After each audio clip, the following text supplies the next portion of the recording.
Des dizaines de milliers de personnes sont descendues dans la rue ces dernières semaines en Roumanie pour demander le retrait de la réforme de la justice en cours. Le parquet anticorruption se sent menacé. Un sénateur PSD a récemment déclaré à Euronews que la procureure en chef de ce parquet anticorruption devrait démissionner. Laura Kövesi nous a répondu ne pas avoir peur. Elle restera à son poste, nous assure-t-elle. Mais pourquoi le parquet anticorruption rejette-t-il cette réforme du système judiciaire? Nous lui avons posé la question. Eh bien, si ce projet de loi entre en vigueur, nous ne pourrons pas combattre efficacement la corruption et nos activités en seront gravement affectées.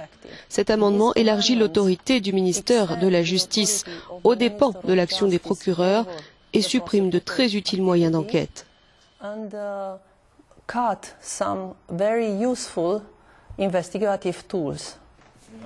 La coalition au pouvoir menée par le gouvernement social-démocrate dément faire quoi que ce soit de mal, mais la Commission européenne, de même que le Conseil de l'Europe, ont tous deux exprimé leurs inquiétudes quant à l'indépendance de la justice roumaine. Dans quelle mesure ces changements pourraient saper le travail du parquet anticorruption? Laura Kövesi nous explique un point important.